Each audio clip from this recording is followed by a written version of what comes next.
Les manifestations en France, symbolisées par des gilets jaunes, couvrent une part de plus en plus importante de la société. Les experts politiques ont déjà qualifié ce mouvement de nouvelle révolution. L'ampleur du mouvement des Gilets jaunes est déjà si sérieux qu'il est absolument nécessaire d'analyser ce phénomène de manière détaillée. Il s'agit d'une manifestation vivante du populisme européen moderne. Le sens du populisme en tant que phénomène issu de la structure politique des sociétés issues de la Grande Révolution française et basé sur la confrontation entre la droite et la gauche, est en train de changer radicalement. Les mouvements populistes rejettent ce schéma politique classique gauche/droite et ne suivent aucune attitude idéologique stricte, ni de droite ni de gauche. C'est la force et le succès du populisme, il ne joue pas selon les règles préétablies. Néanmoins, le populisme a sa propre logique, malgré toute sa spontanéité, il est tout à fait possible de retracer une certaine logique, et même les débuts d'une idéologie populiste, qui prend forme sous nos yeux. Tout d'abord, le fait que les mouvements populistes soient dirigés contre l'élite politique dans son ensemble, sans faire de distinction, qu'elle soit de droite ou de gauche, est frappant. C'est le soulèvement de la périphérie de la société contre son centre. Dans son célèbre ouvrage, le sociologue américain Christopher Lasch, 1932 à 1994, a désigné la forme de gouvernement qui prévaut dans la société occidentale moderne comme la révolte des élites. Au début du XXe siècle, il était d'usage de suivre le discours de José Ortega y Gasset sur la révolte des masses, dont l'influence croissante sur la politique menaçait, semble-t-il, de détruire la culture occidentale, le logo européen. Mais Christopher Lasch a noté une nouvelle tendance politique, ce sont les élites qui détruisent la culture et le logo européen aujourd'hui. Ces nouvelles élites occidentales, qui n'ont atteint le sommet du pouvoir que par leur ingéniosité et leur immense volonté de pouvoir, sont bien pires et plus destructives que les masses. Une personne ordinaire maintient encore quelques traditions culturelles. Il est presque impossible de trouver un prolétaire pur. Mais les élites capitalistes modernes, qui n'ont pas de sens aristocratique, sont avides de pouvoir, de position et de confort.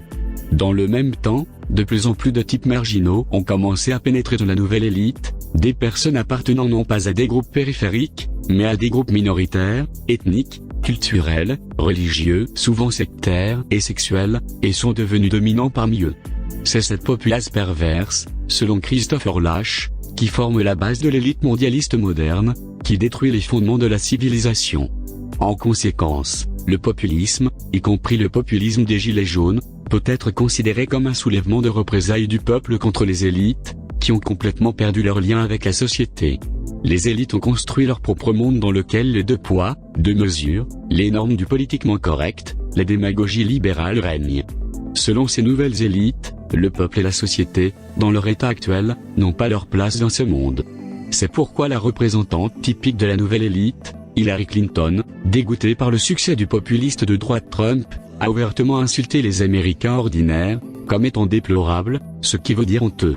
Les déplorables ont choisi Trump, non pas parce qu'ils l'aimaient, mais pour répondre à la sorcière mondialiste, Clinton. Macron est un représentant du même type de nouvelle élite. Il est curieux qu'à la veille des élections, le journal français Libération ait publié le titre « Faites ce que vous voulez, mais votez Macron ». C'est une paraphrase évidente d'Aleister Crowley, qui s'est proclamé au XXe siècle comme l'Antichrist et la bête 666. Fais ce que tu veux, c'est la seule loi. En d'autres termes, les foules obéissantes devraient voter pour Macron non pas pour des raisons rationnelles, non pas à cause de ses idées et de ses vertus, mais simplement parce que c'est la loi impérative de l'élite au pouvoir. Et le mépris des élites à l'égard des masses obéissantes et assassinées est si visible qu'elles ne se donnent même pas la peine de les séduire par des promesses qui ne seront pas tenues. Votez pour Macron, car c'est un ordre et on n'en parle plus. Votez et vous serez libre. Sinon, vous êtes déplorable. Et c'est tout. En Italie, la moitié de la population a voté pour les populistes de droite de la Lega, et l'autre moitié pour les populistes de gauche 5 étoiles, et ensemble ces partis ont réussi à créer le premier gouvernement populiste de l'histoire européenne. Et maintenant en France.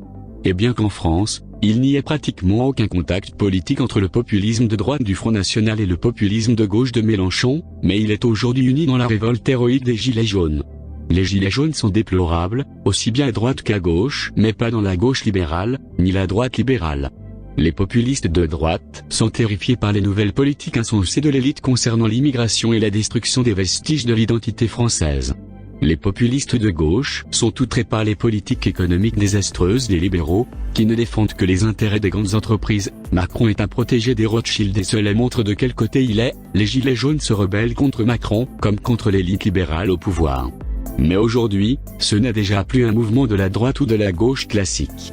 Macron est de gauche en faveur de la migration, de la protection des minorités, de la légalisation de la dégénérescence et du soi-disant marxisme culturel, mais de droite libérale sur le plan économique, défendant fermement les intérêts des grandes entreprises et de la bureaucratie européenne. C'est un pur mondialiste, qui ne dédaigne pas une déclaration directe de son appartenance à la franc-maçonnerie, son fameux signe de la main, représentant un triangle, même avec des slogans directs sataniques, « Faites ce que vous voulez, votez pour Macron ». La révolte des Gilets jaunes est précisément contre cette combinaison de droite libérale et de gauche libérale. Si Mélenchon et Marine Le Pen ne peuvent être ni politiquement, l'un trop à gauche et l'autre trop à droite, alors les Gilets jaunes le feront à la place des dirigeants politiques qui cherchent à diriger un mouvement populiste. Les Gilets jaunes ne sont pas seulement contre la politique économique ou l'immigration, ils sont contre Macron en tant que symbole de tout le système, contre la mondialisation, contre le totalitarisme libéral, contre l'état actuel des choses. Le mouvement des Gilets jaunes est une révolution populiste et populaire. Et le mot peuple, populu, le peuple, dans le concept de populisme, doit être compris littéralement.